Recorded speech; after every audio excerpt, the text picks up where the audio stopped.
Good morning students. Let's continue our chapter surface chemistry. पिछले video में हमने adsorption के बेसिक्स के बारे में पढ़ा था। एड्जॉर्प्शन क्या होता है, एब्जॉर्प्शन, डिसॉर्प्शन, जॉर्प्शन, ये सब हमने पढ़ा था। आज हम पढ़ेंगे factors affecting adsorption of gases by the solids. Gases bye solids क्यों हैं? क्योंकि कल मैंने एड्जॉर्प्शन का कंसेप्ट आपको बताया था और उसमें ये बताया था कि गैसेस के ऊपर सॉलिड्स के द्वारा ही एड्जॉर्प्शन होती है। इसीलिए जो फैक्टर्स पढ़ेंगे वो इसके पढ़ेंगे। मैं किन किन बातों पे डिपेंड करता है। पहला जो फैक्टर है nature and surface area of adsorbent. कि नेचर एंड सरफेस एरिया मतलब एड्जॉर्बेंट क्या होता है, मैंने कल बताया था।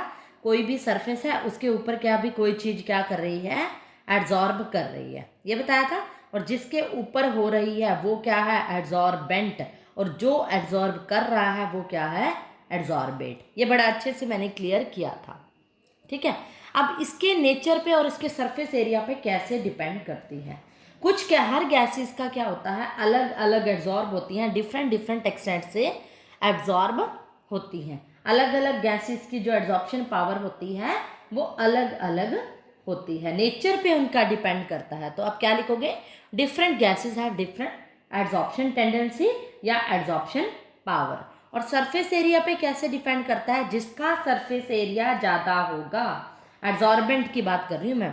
अगर एड्जॉर्बेंट का सरफेस एरिया क्या है, ज़्यादा है, तो वॉल्यूम ऑफ गैस जो एड्जॉर्ब्ड होगी वो भी क्या होगी, ज़्यादा होगी। अगर मान लो मैं कह रही हूँ, एक तो यहाँ पर हमने इसके ऊपर एड्जॉर्ब करनी है, एड्जॉर्प्शन दिखानी है, सरफेस एरिया इतना है, और इसी को हमने क्या कर लिया, इसको छोटे छोटे टुकड़ों में मैंने तोड़ लिया, इसका फाइन पाउडर बना लिया। अब जगह ज़्यादा होगी, अब एड्जॉर्प्शन के लिए स्पेस क्या हो गया, ज़्यादा हो गया, वॉल्यूम ज़्यादा हो गया। Volume of gas adsorb, gas कितनी ज़्यादा एड्जॉर्ब होगी वो क्या होगी, ज़्यादा, वॉल्यूम भी ज़्यादा हो जाएगा। इसीलिए हम कहते हैं कि सरफेस एरिया अगर ज़्यादा होगा तो एड्जॉर्प्शन भी ज़्यादा होगा। कि अगर कोई फाइन पाउडर है, ये मैंने फाइन पाउडर फॉर्म में ले लिया, उसकी एड्जॉर्प्शन पावर ज़्यादा होगी एज़ कम्पेयर टू कोई भी सॉलिड है, कोई सॉलिड फॉर्म में है तो उसकी एड्जॉर्प्शन पावर ज़्यादा होगी। अल्टीमेटली सरफेस एरिया ज़्यादा तो एड्जॉर्प्शन ज़्यादा होगी। सेकेंड जो फैक्टर है इसका, nature of gas being adsorbed. अब जो गैस एड्जॉर्ब हो रही है उसका नेचर पे भी ये डिपेंड करेगा। एक तो एड्जॉर्बेंट की बात कर रही थी यहाँ पर मैं, एड्जॉर्बेंट मतलब जिसके ऊपर एड्जॉर्प्शन हो रही है। अब मैं किसकी बात कर रही हूँ, जो एड्जॉर्ब हो रही है। कौन होती है, गैसेस का एड्जॉर्प्शन होता है, मैंने अभी बताया था ना, बाय द सॉलिड्स। अब गैस कौन सी एब्जॉर्ब, जो एब्जॉर्ब हो रही है, हर गैस की जो मैंने अभी बताया कि अलग अलग टेंडेंसी होती है एब्जॉर्ब होने की एट द सेम टेम्परेचर के ऊपर भी। ये किस पे डिपेंड करती होती है, इनके क्रिटिकल टेम्परेचर पे। आपने +1 क्लास में क्रिटिकल टेम्परेचर की डेफिनेशन पढ़ी होगी। अब वो टेम्परेचर जिसके बियॉन्ड गैसेस लिक्विफाइड नहीं हो सकती, इससे ज़्यादा टेम्परेचर पर गैस क्या होगी, लिक्विफाइड नहीं हो सकती। ये सब आपने पढ़ा होगा, क्रिटिकल टेम्परेचर। तो अगर जिसका क्रिटिकल टेम्परेचर ज़्यादा होगा, अगर हम क्रिटिकल टेम्परेचर बढ़ाएंगे तो ईज ऑफ लिक्विफिकेशन क्या हो जाएगी, बढ़ जाएगी। गैसेस का लिक्विड में कन्वर्ट होना क्या होगा, बढ़ जाएगा। और अगर लिक्विफिकेशन बढ़ जाएगी, हमें पता है लिक्विड्स के जो पार्टिकल्स होते हैं एज कंपेयर टू गैसेस क्या होते हैं, क्लोजली पैक्ड होते हैं, पास होते हैं। और एड्जॉर्प्शन का मतलब ही यही होता है, किसी चीज़ को पास लाना। मान लो कोई भी ये सरफेस है, इसके ऊपर कोई भी चीज़ आके चिपक गई, ये क्या होगी, एड्जॉर्ब होगी। अगर इसके क्या है, पार्टिकल्स क्या है, आपस में क्लोज क्लोज आएंगे तभी एड्जॉर्प्शन अच्छी होगी। अगर ये दूर होंगे तो एड्जॉर्प्शन नहीं हुई ना यहाँ पे। तो लिक्विड फॉर्म में आना तो मतलब पार्टिकल्स का पास पास आना, लिक्विफिकेशन का बढ़ना, तो क्या होता है, एड्जॉर्प्शन का बढ़ना होता है। यानी हमें पता है कि क्रिटिकल टेम्परेचर बढ़ाएंगे तो ease of liquefaction of gases liquid में इजीली कन्वर्ट होंगी और एड्जॉर्प्शन भी बढ़ जाएगा। थर्ड जो फैक्टर है which is very important, temperature. Temperature पे भी ये डिपेंड करती है। एड्जॉर्प्शन का पहले मैं आपको इफेक्ट बता देती हूँ कि एड्जॉर्प्शन क्या है, decreases with increase in temperature. अगर मैं टेम्परेचर बढ़ाऊंगी तो एड्जॉर्प्शन घटेगी। इसके लिए आप एक एग्जांपल समझो। अगर आप विंटर्स के में हो, विंटर्स का मौसम है, कोई कांच है, कोई ग्लास है मेरे पास, और बाहर से क्या हुआ, वेदर खराब हुआ, फोग आने लग गई, तो आप क्या देखोगे, इस ग्लास के ऊपर फोग के कुछ ना कुछ दाने क्या होंगे, चिपके हुए होंगे, जिसको हम क्या कहेंगे, एड्जॉर्ब्ड होंगे। फोग के दाने, मॉइस्चर क्या होगा, एड्जॉर्ब्ड होगा, क्योंकि सरफेस के ऊपर है। कांच के अंदर तक थोड़ी ना पानी गिर चला गया, अगर अंदर तक जाता है, बल्क फिनोमेना होता तो वो एब्जॉर्प्शन होता।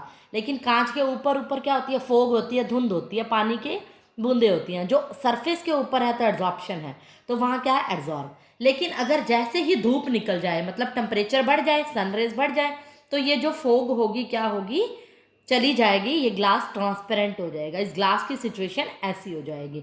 यानी टेम्परेचर बढ़ाया तो एड्जॉर्प्शन क्या हो गई, यहाँ पर कम हो गई। यहाँ पर क्या थी, बूंदे चिपकी हुई थी, एड्जॉर्ब थी, लेकिन यहाँ पर एड्जॉर्प्शन क्या हो गई, डिक्रीज हो गई विद इंक्रीज इन टेम्परेचर। ये बड़ा ही अच्छा एग्जाम्पल है।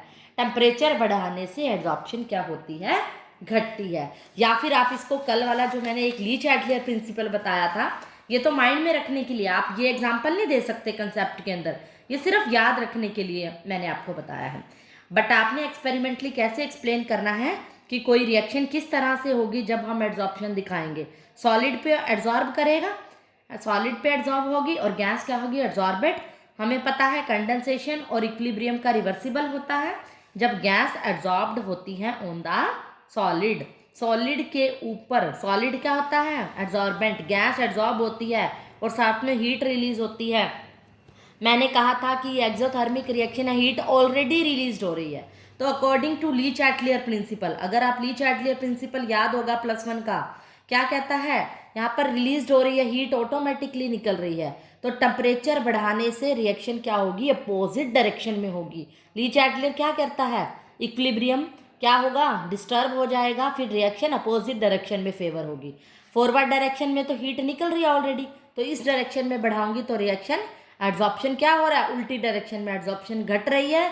तो आप सीधा भी लिख सकते हो इतना कि according to Le Chatelier principle कि एड्जॉर्प्शन क्या होगी, घटेगी विद इंक्रीज इन टेम्परेचर। और आपको मैंने डेली लाइफ के एग्जाम्पल से भी समझा दिया है। जो फोर्थ फैक्टर है हमारा, वो भी बड़ा इंपॉर्टेंट है, प्रेशर। इसके ऊपर एक और कंसेप्ट भी आएगा जो कि फ्रेंडलिच ने दिया था। पहले इस प्रेशर के कंसेप्ट को समझिए कि प्रेशर बढ़ाने से क्या होगा। अगर आपने प्रेशर बढ़ाना है तो उस टाइम पे टेम्परेचर को कांस्टेंट रखा पड़ेगा। हमने ये देखा एक्सपेरिमेंटली, ऐसा देखा गया, प्रेशर को बढ़ाया तो एड्जॉर्प्शन क्या हो गई, बढ़ गई, लेकिन उस टाइम पे टेम्परेचर क्या हुआ, कांस्टेंट हुआ। कुछ ऐसे गैसेस का एक ग्राफ प्लॉट किया गया था, N2 गैस जब एड्जॉर्ब्ड हुई थी, एड्जॉर्प्शन दिखाई हुई है with increase in pressure. We had observe that at a particular temperature क्या हुआ, प्रेशर बढ़ाने से एड्जॉर्प्शन बढ़ गई। कैसे पता चला, मैं देखो, कोई भी क्या है, कंटेनर के अंदर क्या है, गैस है, क्योंकि एड्जॉर्प्शन किसका होता है, गैसेस का ही होता है। अगर बाहर से मैंने कोई भी चीज़ इसके अंदर क्या है, पड़ी है, सॉलिड पड़ी है, इस तरह से पड़ी है, लेकिन जहाँ से ही मैं बाहर से प्रेशर लगाऊंगी, पिस्टन लगाऊंगी, तो यहाँ पर स्पेस कंप्रेस्ड हो जाएगी और ये इसके साथ चिपक जाएगी, यानी कि एड्जॉर्ब्ड हो जाएगी, एड्जॉर्प्शन होएगी। जैसे ही मैंने प्रेशर लगाया, ये इसके अंदर कंप्रेस हो गई और एड्जॉर्प्शन बढ़ गई। Means with increase in pressure क्या होती है, एड्जॉर्प्शन बढ़ती है। तो ग्राफ अगर प्लॉट करें, with increase in pressure adsorption क्या हो रही है, गैस क्या हो रही है, एड्जॉर्ब्ड हो रही है एट ए पर्टिकुलर टेम्परेचर। मान लो 83 केल्विन, कोई भी एक पर्टिकुलर टेम्परेचर मैंने ले लिया। लेकिन एक टाइम ऐसा आएगा, अगर मान लो मैंने इसके बाद ये किया और इसके बाद मैंने और प्रेशर दे दिया, और ज़्यादा गैस कंप्रेस होएगी, राइट। अब मैंने क्या हुआ, स्पेस और ज़्यादा हो गया, यहाँ पर तो एड्जॉर्प्शन, एडी एड्जॉर्प्शन की शॉर्ट फॉर्म, वो और ज़्यादा बढ़ गई। फिर क्या होगा, मान लो मैंने इसके ऊपर भी और ज़्यादा प्रेशर दे दिया, इसके ऊपर भी और ज़्यादा प्रेशर दे दिया, ये सिचुएशन आ गई। अब क्या होगी, एड्जॉर्प्शन बढ़ जाएगी। लेकिन फिर मैंने और एड्जॉर्प्शन, इसके ऊपर और प्रेशर दिया, अब क्या हुआ, गैस को सरफेस ही नहीं मिला, जगह ही नहीं मिली ना, क्योंकि एड्जॉर्ब करने के लिए सरफेस फिनोमेना होता है, हमें पता है सरफेस चाहिए होता है। अब उसको जगह ही नहीं मिलेगी, एक टाइम आएगा एड्जॉर्प्शन क्या हो जाएगी, कांस्टेंट हो जाएगी, स्टॉप हो जाएगी, क्योंकि इसको सरफेस ही नहीं मिली, जगह ही नहीं मिली पार्टिकल्स को एड्जॉर्ब होने के लिए। इस कंसेप्ट को समझिए, प्रेशर बढ़ा रही हूँ, एड्जॉर्प्शन बढ़ा रही है, लेकिन एक टाइम ऐसा आएगा एड्जॉर्प्शन स्टॉप हो जाएगी, कांस्टेंट हो जाएगी। तो इसीलिए ग्राफ कैसा आएगा, पहले इंक्रीज और फिर एक टाइम पे क्या होगा, कांस्टेंट हो जाएगा। मान लेती हूँ कि 195 केल्विन टेम्परेचर है और यहाँ पर एड्जॉर्प्शन है, फिर मान लोगे फिर और ज़्यादा, मैंने सेम सिचुएशन ही रहेगी, लेकिन विद इंक्रीज इन, देखो मैंने एक पॉइंट नोट कर रहे हो आप, with increase in pressure at constant temperature पे कर्व इंक्रीजेस, फिर कांस्टेंट हो रही है। अगले टेम्परेचर, इसके लिए ये कांस्टेंट है, with increase in pressure curve constant है, लेकिन जैसे जैसे मैं टेम्परेचर बढ़ा रही हूँ तो ये डाउन आ रही है कर्व, मतलब इससे नीचे नीचे आ रही है, एड्जॉर्प्शन कम हो रही है। क्यों? क्योंकि ये बात मैंने पिछले फैक्टर में बताई है, टेम्परेचर बढ़ाने से एड्जॉर्प्शन घटती है। क्योंकि ग्लास वाला एग्जाम्पल सोचो, ली-चार्टियर प्रिंसिपल लगाओ, तो टेम्परेचर जैसे जैसे 195, 244, 273 घट रहा है तो एड्जॉर्प्शन क्या हो रही है? कम। पहले इतनी थी, फिर इतनी हो गई और फिर इतनी हो गई, तो एड्जॉर्प्शन टेम्परेचर से घट रही है ये भी शो कर रहा है, और प्रेशर से बढ़ रही है, लेकिन एक पर्टिकुलर टाइम पे, एक टाइम पर ये क्या हो जाती है? कांस्टेंट हो जाती है। इसको मैं आगे एक्सप्लेन करूंगी, फ्रेंडलिच एड्जॉर्प्शन आइसोथर्म थ्योरम आएगी, तो यहाँ पर भी वही कंसेप्ट यूज होगा, यहाँ पर अच्छे से समझ लीजिएगा। ठीक है, तो अगर हमारे को फैक्टर पूछा जाए प्रेशर का तो क्या कहोगे? प्रेशर बढ़ाने से एड्जॉर्प्शन बढ़ती है, आगे एक्सप्लेन भी कर सकते हो, but after that it becomes constant, ये भी कह सकते हो। लास्ट जो फैक्टर है, नेक्स्ट जो फैक्टर है वो है एक्टिवेशन ऑफ सॉलिड एड्जॉर्बेंट। अगर सॉलिड कोई एड्जॉर्बेंट है वो एक्टिवेट होगा, यानी कि इसका मतलब क्या होता है? एक्टिवेट करना मतलब पावर को बढ़ाना। किसको? एड्जॉर्बिंग पावर को बढ़ाएंगे। एड्जॉर्बिंग पावर किसी भी एड्जॉर्बेंट की अगर बढ़ेगी तो क्या होगा? कैसे हम बढ़ा सकते हैं? एक्टिवेट कर लें। अगर एड्जॉर्बेंट ही एक्टिवेट होगा, एड्जॉर्बेंट क्या होता है?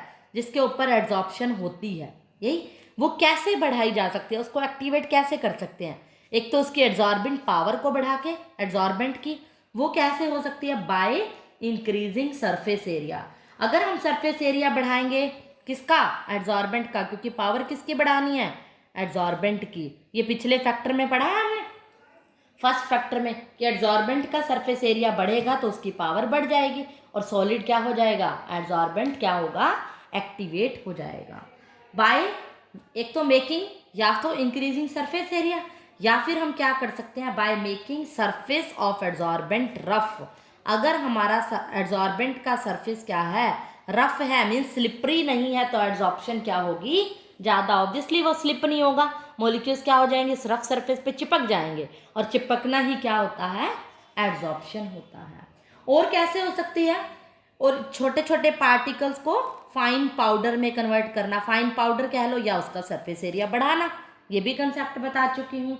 या फिर क्या हो सकता है? बाय रिमूविंग, लास्ट पॉइंट जो है, बाय रिमूविंग गैसेस, उन गैसेस को रिमूव करना जो ऑलरेडी एड्जॉर्ब्ड हैं। अगर हमने एड्जॉर्प्शन बनानी है, मान लो ये कोई गैस क्या है? एड्जॉर्ब्ड है इसके ऊपर, तो हमने क्या करना है? किसी और गैस का एड्जॉर्प्शन दिखाना है, इसका दिखाना है, तो पहले से जो एड्जॉर्ब्ड गैस है उसको हटाना पड़ेगा, फिर जाके नई गैस क्या करेगी?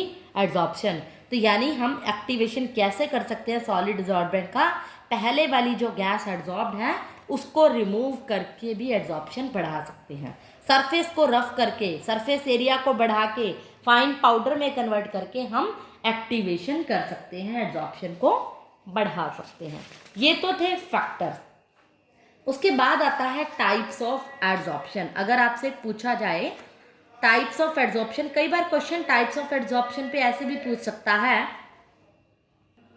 On the basis of forces के बेसिस पर बताइए, on the basis of forces के टाइप्स ऑफ एड्जॉर्प्शन कितने टाइप की होती है? ये 2 टाइप की होती है जो मैंने यहाँ लिखी है, फिजिकल और केमिकल एड्जॉर्प्शन। फिजिकल एड्जॉर्प्शन को फिजियोजॉर्प्शन भी कहते हैं और केमिकल को केमियोजॉर्प्शन भी कहते हैं। मैं इनके डिफरेंस को एक टेबल की फॉर्म में बता रही हूँ, चाहो तो आप डायरेक्ट भी बता सकते हो, इसके ऊपर एक टेबल भी आ सकती है। बहुत सारे पॉइंट्स हैं इसके ऊपर, अच्छे से समझिएगा। पहला जो पॉइंट है इसका फिजिकल चेंज का, कि इसके अंदर फिजिकली चेंज, हम जिसकी वजह से इसका नाम रखा गया है, कि फिजियोजॉर्प्शन के अंदर क्या होता है? कोई भी केमिकल बॉन्ड नहीं होता, कोई केमिकल चेंज नहीं होता, या ये कह लो कि कोई भी केमिकल बॉन्ड नहीं होता। ये फिजिकली अटैच होते हैं बाय वैन डर वाल फोर्स ऑफ अट्रैक्शन, जो कि क्या होती है? वीक फोर्स ऑफ अट्रैक्शन होती है, वेरी वीक होती है। कोई भी सरफेस के ऊपर क्या आता है? मॉलिक्यूल आ जाता है, जुड़ जाता है, और वैन डर वाल फोर्स ऑफ अट्रैक्शन से जुड़ता है, कोई ज़्यादा स्ट्रॉन्ग फोर्स नहीं होता। इसका जो फर्स्ट पॉइंट है, इसमें क्या है? एड्जॉर्प्शन जो होती है बाय केमिकल बॉन्ड से होती है, कि अगर कोई एड्जॉर्प्शन होनी है तो यहाँ पर किसके द्वारा होगी, इन दोनों के बीच में, एड्जॉर्बेंट एंड एड्जॉर्बेट के बीच में केमिकल बॉन्ड बनता है जो कि बड़ा ही ज़्यादा स्ट्रोंग होता है, केमिकली बॉन्डेड एड्जॉर्प्शन होती है, इसीलिए इसका नाम फिजियो और कैमियोजॉर्प्शन रखा गया है। दूसरा जो पॉइंट है इसके लिए, जो हीट ऑफ एड्जॉर्प्शन होती है, हीट्स ऑफ एड्जॉर्प्शन मतलब इसके एड्जॉर्प्शन के टाइम जो हीट रिलीज्ड हो रही है वो फिजियोजॉर्प्शन में बहुत लो होती है, लगभग 20 से 40 किलो जूल पर मोल के अराउंड। क्यों, मैंने कल बताया था हीट्स ऑफ एड्जॉर्प्शन की डेफिनेशन होती है कि कोई भी जब सरफेस क्या है एड्जॉर्प्शन होती है, कोई भी सरफेस पे एड्जॉर्ब हो रहा है पार्टिकल, और उस टाइम पे 1 मोल जब एड्जॉर्ब होता है और उस टाइम पे जो एनर्जी रिलीज होती है that is heat of adsorption. अगर इनके बीच में फोर्स ऑफ अट्रैक्शन वीक है, वैंडरवाल फोर्स है, तो उस टाइम पे एनर्जी भी कम रिलीज होगी, यानी कि 20 से 40 किलो जूल पर मोल होती है। और इस टाइम पे जो हीट ऑफ एड्जॉर्प्शन होती है, HOA मतलब हीट ऑफ एड्जॉर्प्शन हाई होती है, जो कि 40 से 400 किलो जूल पर मोल के अराउंड होती है, क्योंकि इसके बीच में फोर्स क्या होता है, केमिकल बॉन्ड से पार्टिकल्स जुड़े हुए होते हैं। इसके अंदर क्या होता है, फिजिकली फोर्स है तो इसके अंदर कोई भी कंपाउंड नहीं बनता, no compound formation takes place, आपस में मॉलिक्यूल सिर्फ वीकली जुड़े हुए होते हैं। लेकिन यहाँ पर बॉन्ड केमिकली होता है तो इसीलिए क्या होते हैं, सरफेस पे कुछ ना कुछ कंपाउंड्स बन जाते हैं, मीन्स कुछ ना कुछ रिएक्शंस हो जाती है। जैसे N2 + O2 के साथ अगर रिएक्शन होगी तो वो NO2 बन जाएगा, या क्या होगा N2O बन जाएगा, मीन्स कोई ना कोई क्या होगा उनके बीच में बॉन्ड बनेगा, सरफेस कंपाउंड्स बनते होते हैं। ये जो प्रोसेस होती है रिवर्सिबल प्रोसेस होती है।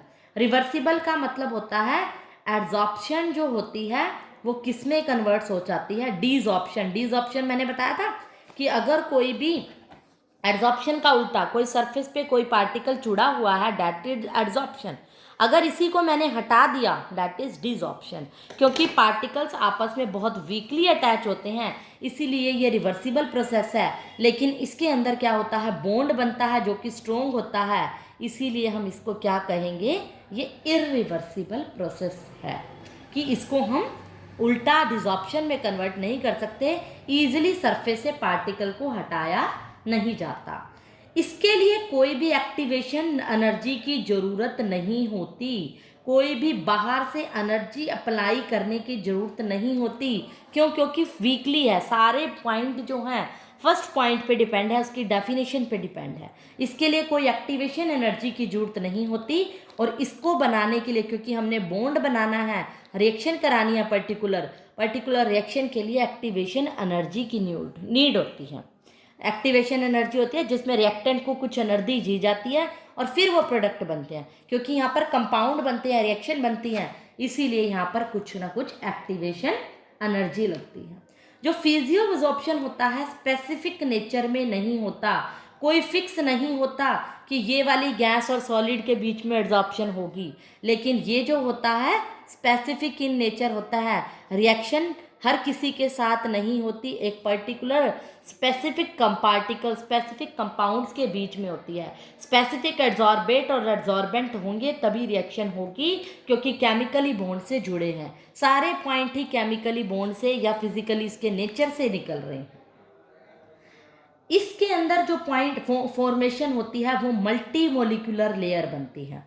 बड़ा ही इंपॉर्टेंट पॉइंट है मल्टी मोलिकुलर, कि मान लो कोई भी सरफेस के ऊपर एड्जॉर्प्शन हो रही है, पार्टिकल एड्जॉर्ब कर गया, वीकली एड्जॉर्ब है, और भी कोई आएगा तो वो भी क्या करेगा, एड्जॉर्ब कर जाएगा, एक के ऊपर एक और लेयर बनती जाती हैं। इसको एक्सपेरिमेंटली ऐसे समझो कि कोई भी सरफेस है, उसके ऊपर एक पार्टिकल आया, एड्जॉर्ब हो गया, फिर कोई और पार्टिकल आएगा, वो भी एड्जॉर्ब होगा। क्यों, इस तरह से एड्जॉर्प्शन हो रही है, ये हुआ, ये भी जुड़ गया, मीन्स पार्टिकल्स ने वीकली अटैच होना है।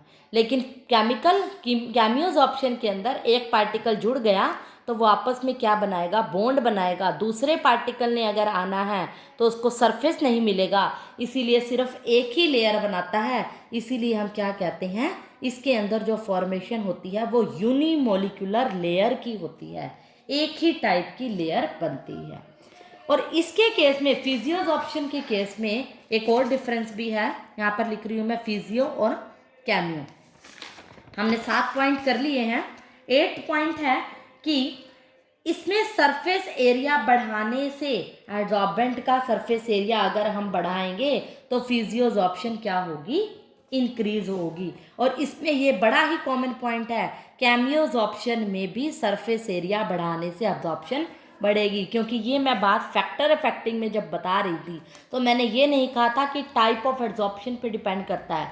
एरिया किसी भी चीज़ का बढ़ाओ, चाहे फिजियो चाहे कैमियो, दोनों का एरिया बढ़ाने से एब्जॉर्प्शन क्या होती है, बढ़ती है। फिजियोजॉर्प्शन में इंक्रीज इन प्रेशर वाली बात भी सेम होगी, प्रेशर बढ़ाओगे तो फिजियोजॉर्प्शन बढ़ेगी और प्रेशर बढ़ाने से कैमियोजॉर्प्शन भी बढ़ेगी, इसमें कोई भी चेंज नहीं आएगा। ये सब इसके क्या थे, मेनली फैक्टर थे जो कि इस पर डिपेंड करते हैं, किन किन बात इनके बीच में इसको डिफ्रेंशिएट करते हैं। नेक्स्ट जो हमारा टॉपिक है, मैंने आपको जो प्रेशर वाला इफेक्ट बताया था उसी से रिलेटेड है, बड़ा ही इंपॉर्टेंट टॉपिक माना जाता है, जो है फ्रेंडलिच एड्जॉर्प्शन आइसोथर्म। नाम से ही पता चल रहा है, फ्रेंडलिच ने दिया था, एड्जॉर्प्शन के बारे में कुछ दिया था। आइसोथर्म का मतलब होता है, आइसो का मतलब होता है कांस्टेंट, थर्म का मतलब होता है थर्मल, मतलब टेम्परेचर, कि यहाँ पर टेम्परेचर क्या रहेगा, कांस्टेंट। और एड्जॉर्प्शन का जो फ्रेंडलिच ने ग्राफ दिया था, ग्राफिकली बताया था, x/m वर्सेस क्या था, प्रेशर के बीच में एक ग्राफ था। x/m यहाँ पर क्या है, एक्सटेंट ऑफ एड्जॉर्प्शन, कि कोई भी एड्जॉर्बेंट और एड्जॉर्बेंट के बीच में एड्जॉर्प्शन कितनी हुई है उसकी मात्रा को जो बताएगा, वर्सेस प्रेशर। और आपको इसका ग्राफ मैं आपको बहुत डिटेल में एक्सप्लेन कर चुकी हूँ। x/m भी एक्सटेंट ऑफ एड्जॉर्प्शन कितनी हो रही है, जो मैंने प्रेशर वाले फैक्टर में बताया था ना, N2 गैस एब्जॉर्ब, किसी एक पर्टिकुलर गैस की एड्जॉर्प्शन बताई थी। या तो यहाँ एक्सटेंट ऑफ एड्जॉर्प्शन लिख लो, या फिर यहाँ पर क्या लिख लो, x/m लिख सकते हो। वर्सेस p का ग्राफ है, और टेम्परेचर क्या है इस ग्राफ के अंदर, कांस्टेंट है, राइट। और यहाँ पर मैंने मान लिया कि जो x है वो क्या है, एड्जॉर्प्शन पावर किसकी मान ली, मैंने एड्जॉर्प्शन ऑफ एड्जॉर्बेंट की मान ली है, मान लो। और m मैंने मान के चली हूँ कि जो एड्जॉर्प्शन है वो किसकी है, एड्जॉर्बेट की है। एड्जॉर्बेट और एड्जॉर्बेंट मिलकर क्या बनता है, एड्जॉर्प्शन। या ये कह लो, एड्जॉर्प्शन की बजाय एक्सटेंट लिखो, ये एक्सटेंट एड्जॉर्बेंट की है और ये एक्सटेंट एड्जॉर्बेंट की है और ये एड्जॉर्बेट की है। दोनों की एक्सटेंट की जब रेशियो होगी वो एक्सटेंट ऑफ एड्जॉर्प्शन होगी, राइट। और वर्सेस प्रेशर है, मैंने आपको बताया था, विद इंक्रीज इन प्रेशर क्या होता है, बट टेम्परेचर कांस्टेंट होगा तो क्या होगा, एक्सटेंट ऑफ एड्जॉर्प्शन बढ़ती है। बहुत एक्सप्लेन कर चुकी है, उसके लिए आप फैक्टर वाला टॉपिक देखो, इसीलिए ये टॉपिक आज करा रही हूँ क्योंकि मैं एक्सप्लेन कर चुकी हूँ। अभी बताया था ना मैंने, एक टाइम पे आएगी, स्टॉप आ जाएगी जब उसको सरफेस नहीं मिलेगा। और इस पॉइंट को हम बोलते हैं, ये जहाँ पर प्रेशर कांस्टेंट, प्रेशर रुक बढ़ाने से एड्जॉर्प्शन पे कोई फर्क नहीं पड़ता, उस प्रेशर को हम बोलते हैं सैचुरेशन प्रेशर। सैचुरेशन का मतलब होता है कांस्टेंट, या PS भी कह सकते हो।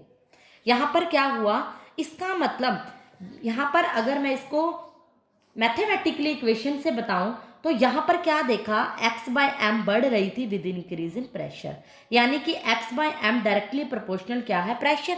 प्रेशर बढ़ा रही हूँ तो ये बढ़ रही है, लेकिन यहाँ पर क्या हो गई, कांस्टेंट हो गई, प्रेशर पे डिपेंड नहीं की, डायरेक्टली प्रोपोर्शनल टू प्रेशर की पावर 0। प्रेशर की पावर 0 मतलब 1, किसी की पावर 0 मतलब 1, यानी कि उस पर डिपेंड नहीं कर रही।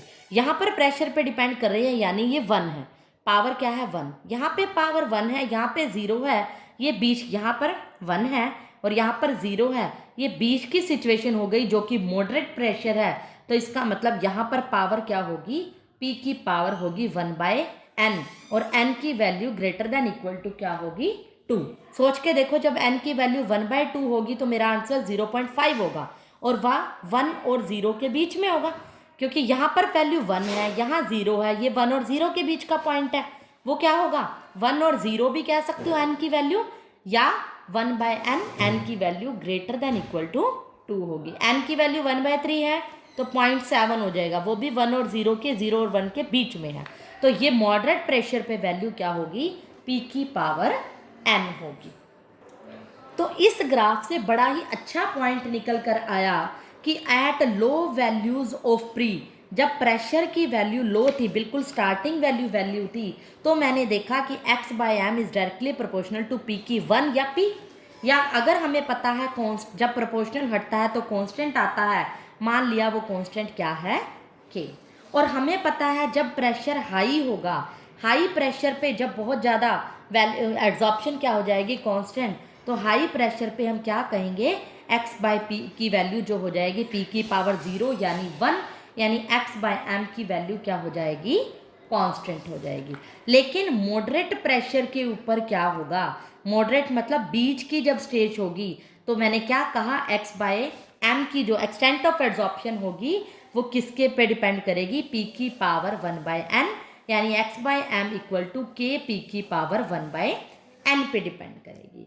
और इसके अंदर मॉडरेट प्रेशर से मैंने क्या निकाली, एक नई इक्वेशन निकाली। मैंने इस इक्वेशन को नाम दे दिया 1 और इसको 2 दे दिया, इस इक्वेशन को नंबर 1 और इसको 2 दे दिया।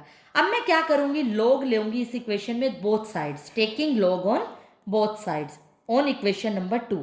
जब दोनों तरफ मैं लॉग लूंगी तो मैथमेटिकली है, बड़ा ध्यान से देखना है, लॉग के पी की power 1 by n, log x bye m, log m n का फॉर्मूला लगाना है आपने, log m n होता है log m plus log n equal to log k, हम यहाँ लिखेंगे log m की पावर n होता है n log m, n आगे आ जाता है और log m रह जाता है, log x बाय m हो गया। ये मेरे पास एक इक्वेशन बन गई। अब मैं इसको कंपेयर करूंगी straight line equation y is equals to M X plus C से। y is equals to M X plus C maths में स्ट्रेट लाइन इक्वेशन है। ये y क्या हो गया, y एक्सिस पे आपको याद होगा, देखो ग्राफ को साथ रख के मैं आपको याद दिलवा रही हूँ कि जो y एक्सिस पे मैंने x बाय m रखा था ग्राफ में, राइट, तो log x बाय m क्या होगा y एक्सिस के ऊपर, और वर्सेस प्रेशर के बीच में ग्राफ बनाया था, तो ये क्या होगा log p क्या होगा इसके अंदर x एक्सिस, m क्या होगा मेरा स्लोप, और कांस्टेंट क्या होगा ये log k होगा। तो इसके बीच में अगर आप ग्राफ प्लॉट करोगे तो बड़ा साफ समझ आ रहा है, log x bye m versus log p के बीच में ग्राफ क्या होगा, स्ट्रेट लाइन, क्योंकि इस इक्वेशन को कंपेयर किया है स्ट्रेट लाइन से। लेकिन अगर स्ट्रेट लाइन में ये c की वैल्यू 0 होती, इंटरसेप्ट 0 होता, तो ओरिजिन से स्टार्ट होती, यहाँ ओरिजिन से ना लेकर y इंटरसेप्ट की कुछ वैल्यू होगी, ये होगा y इंटरसेप्ट, ये जो पोर्शन है इतनी जगह, और इस इंटरसेप्ट की वैल्यू क्या है log k, और ये जो है स्लोप, इसका जो स्लोप मैंने अभी बताया, इससे कंपेयर किया m, वो क्या होगा 1 बाय n। ये क्या हो गई हमारा नया ग्राफ जो कि इस इक्वेशन से बनाया है। इसकी लिमिटेशन क्या हुई कि ये कहाँ पर सक्सेस नहीं हुई, मतलब क्या इसके अंदर इसका डिसएडवांटेज था।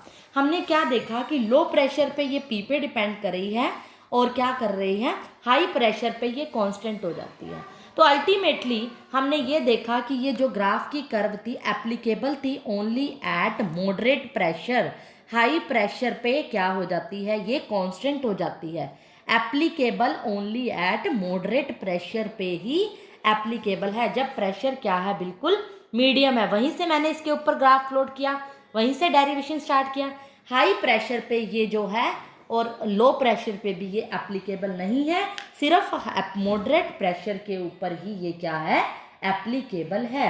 ये इसका पॉइंट है, मेन लिमिटेशन ये है कि ये लो प्रेशर के ऊपर एप्लीकेबल नहीं है।